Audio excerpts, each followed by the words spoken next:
Hey, hi, and hello, everyone. Anthony Fantano here, internet's busiest music nerd, and it's time for a weekly track roundup, my thoughts and my feelings on a bunch of tracks that have dropped over the past week or so. Whether I loved them or hated them or felt somewhere in between, they are all going to be linked down below, so you could check them out for yourself. And yes, also linked down below, of course, our Turntable Lab link. We get kickback from it if you use it to buy some vinyl, buy some turntable stuff, buy some whatever. Also, from there, we have our Patreon page if you want to use that to get some extra bonus monthly content while supporting us in the process. That would be great. That would be wonderful. I'm gonna... I thought I was going to sneeze. All right. And also, Shorts page, follow there. And we have 2 shout-outs by way of AUSTEN. They are live albums, one of them being this Nick Cave and Warren Ellis one, Australian Carnage.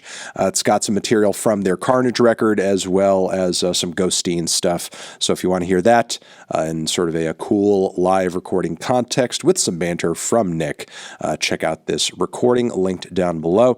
And also for the obscure weirdo noise, rock, and psych heads who are probably well familiar with the history of this very strange and elusive band, Les Rallizes, Dénudés. Don't even try to press me on the pronunciation of that. I will body you. I will body bag you.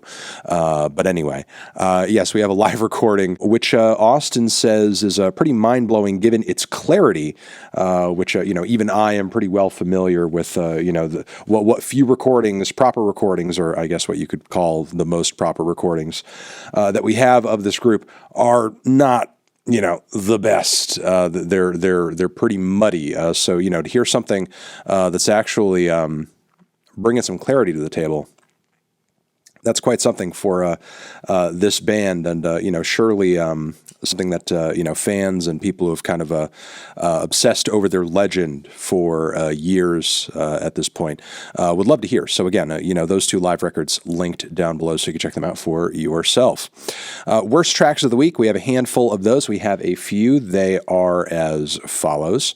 We have a new one from The Killers, which I think is a good start, as far as like the intro and the first verse goes. Really sort of sees the band going back into synth pop territory, going away from some of the Americana stuff. But then as soon as we hit the chorus, we get some auto-tune, just a way too overpowered, instrumental burst, and the whole thing kind of sounds like that Daft Punk track with Julian Casablancas off of Ram, and not in a flattering way, I'll say that. Moving on from there, we have this new one from Joel Corey, MK, Rita Ora. It's just this really bad house song about getting drunk. It's pretty much it. I don't really think I need it in my life. And there's probably a million others that have been produced that, approach the same topic and are more entertaining. Moving on from there, we have this new one from Gail, TikTok rocker, musician, Gail, Leave Me for Dead. Between the lyrics, the guitars, the shouty vocal layering, I don't know what's more annoying, honestly. Well, it's all annoying. That's truly what it is. It's just seven different shades of obnoxious and trying to be edgy at the same time, and yet it fails at that. All right, let's move on from here. We have the meh section, the tracks that I was not crazy about, but you might like them more than me. Let's see. They are as follows. We have a new one from Zach Bryan over here. New album out, by the way. But I thought this first taste that I had of it over time was a little mild for him. Vocally pulling back a little bit, while the instrumentation almost was giving like, kind of indie country Decemberists vibes at some points. Not the thing I was necessarily looking, forward to, but I am still going to listen to the entire album and see what it's got to offer.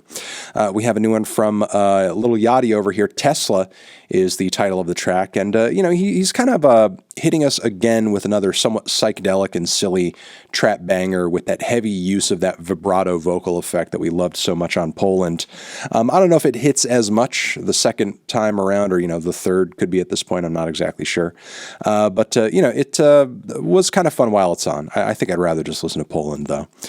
Moving on from there, we have a track that I want to point you guys toward off of a new EP from Toro et Moi. Back then, it's the opener to this EP, where Chaz is kind of flirting with a country instrumentation a little bit. It's twangy, it's plucky. I wouldn't necessarily say like, it's the kind of country I go gaga for, but it certainly is country for Chaz. And, it's cool to hear his versatility on record. I will say that, as he does continue to evolve over the years stylistically. We have a new one from SeeYouSpaceCowboy. If you guys are into post-hardcore, if you guys are into sasscore, that sort of thing, you're going to want to check out this new track over here, Chewing the Scenery. There's some brutal breakdown bits on here. There are some, pretty exciting and, crazy and very bright and very in your face and very queer group vocal passages on this track too that are fire. I just thought some of the lyrics were, a little cliche here and there on the track, and some of the cleaner vocal sections weren't really sitting right with me. But hey, if you're nostalgic for this brand of post-hardcore from the 2000s, no reason not to give this track a shot. I think SeeYouSpaceCowboy is one of the better groups out there, kind of putting this sound forward. All right. We have a new one from Spirit Box, which, does very much kind of scratch that generic pop metal, hey, we're going to have like a heavy part, hey, we're going to have an epic clean part for the chorus formula. I've never really been crazy about the way that they approach this type of metal songwriting. I don't really think they put that interesting of a spin on it. The track is titled Jaded. I think it's fine. It's okay. It's passable. But, if there's a demand out there for it, give this one a shot. They are checking all the boxes. All right, we have a new one from Omar Apollo over here, which I think in terms of production and vocal performance is one of the better singles and songs I've heard from him, point blank, period. It is still very derivative and Frank Ocean coded, I will say that, but, still, I do think it is one of Omar's stronger singles ever, if not just kind of generally in a long time. Ice Slippin' is the title of the track. We have a new one over here from Miley Cyrus, very dramatic, nostalgic, looking back. I'd actually even say melodramatic piano ballad. Used to Be Young. I don't know. I don't think it's got anything on some of the poppier cuts off her last record, or even on that recent kind of proto-punk rocky, Joan Jett type album that she dropped a little while ago. I'm going to pass on this one. All right, we have a new one from Logic over here. Noel is the title of the track, and Bobby is putting together a love song. Guys in Love. At least he's not doing it supermarket style. That's fine. We have some, laid back beats in the background. It's got a bit of an R&B flavor to it on the vocals here and there. It's airy. It's pleasant. It's gentle. I wouldn't necessarily call it memorable or anything, but hey, it's a sweet one. It's a sweet one from Bobby. All right, moving on from there. Gucci Mane, J. Cole, teaming up with Mike Will Made It, There I Go. And, Mike Will's beat, I think, does a lot of the work. Gucci Mane is average as usual. J. Cole could have been a lot more interesting, but I think because he is on a Gucci Mane track, he underplayed it a little bit and just kind of, went very direct, very basic, wasn't trying to, outdo Guap or anything like that. And maybe that was the right approach, but it didn't necessarily lead to a super memorable song. I'll say that. All right, we have a new one from Earl Sweatshirt, Alchemist, Mike in the Mix 2. Century is the name of the cut. And it's okay. I do like the very haunting loops in the background from Uncle Al. Earl's rapping is Earl's rapping per usual. I would say this is just like that usual abstract hip-hop formula from him that we have been hearing as of late. And there's not really too much to add or comment on beyond that. It's just merely okay and fine. All right, we have a new one from City Morgue, My Bloody America. While I have felt like this duo, Sosmula and Zillikami, have painted themselves into a bit of a corner creatively with recent projects, I do think them heading into a direction on Haha Waco where they're sampling less metal riffs and more like what sounds like horror movie instrumentation. I think that works for them. It's not revolutionary for them in terms of the lyrics or anything. It's super edgy, it's gruff, it's in your face, it's very shallow. But hey, sonically, it bangs. All right, moving on from there, we have a track I wanted to point you guys to, Yes, No, Okay. It's a song from this new Bottoms soundtrack that has a lot of involvement from Charli XCX. I'm not telling you guys this is like, the greatest song in the world or anything. It actually kind of feels like a very background, pretend, filler rock throwaway with some Charli vocals on it. But for the Charli diehards, this may be a project that you want to get your ears on just to try it and see if it's got anything that interests you or anything, the Charli completists as they are. All right, moving on from there, I do want to shout out the closing track from Two Queens on a dismal one, Ashnikko, new album out now. The finisher to this record actually features Ethel, Cain. Dying Star is the name of the track. Didn't necessarily hit for me as, a standout track or anything like that, but maybe when I hear it in the context of the record, it'll grow on me. But I will say, there is some complementary vocal chemistry on here. Very gloomy, very gloomy. All right, let's move on to the best tracks of the week. We have a handful of those. They are as follows. We have a track from this archival record from Danger Mouse, who is working with New York rapper, who I guess he's actually made music with, again, years and years ago in the 2000s. And it's out via Lex Records. Jemini, the Gifted One. Born Again is the name of this track. And it's some really good, straightforward jazz rap. Nothing reinventing the wheel or anything like that, but it's really cool that this stuff is resurfaced, given that, we don't hear a lot of new stuff from Danger Mouse all the time. And, it is some good quality jazz rap, regardless of whether it's brand new or not. So, check it out. All right, we have a new one from Mitski over here, or at least new ones. The track that I want to point out is Star. This one is absolutely gorgeous, touching, and beautiful. A lot better than the first single that I think we've heard from this album. The chord changes, the haunting vocals, the escalation in intensity across the track, and the kind of build of strings and lush instrumentation. It's beautiful, beautiful, beautiful, beautiful, beautiful. We do kind of get we do get a bit of a rug pull. It does kind of end a little abruptly, but for the moment that it's on, it's an intense, beautiful, and passionate moment that I'm very much enamored with. Make sure you check this track out. It's a stunner. All right, we have a very strange one, at least in terms of a cover, but also musically too, a strange one that I want to shout out for Mr. Slauson. Malone, Voyager is the name of the track, and it is a very odd, experimental, lo-fi, beat, acoustic, not rap song thing hybrid of many different shades. If you've listened to any of Slauson Malone's stuff up until this point, you know how crazy and difficult to define where one thing starts, where one thing ends. Difficult to define, sort of music he makes, because it's really kind of a blend of everything put together in a way that is chaotic, but yet also very smooth and woozy and relaxing, and kind of puts you into a lull. If you're not actually paying attention, you may have 3, 4, 5, 6 different passages or genres or styles or whatever. It's kind of just flying by you because of the trance that his music tends to put listeners, especially me, in. Again, the track is named Voyager. I believe he does have a album cycle on the way, and I'm very much looking forward to hearing the evolution since his last project.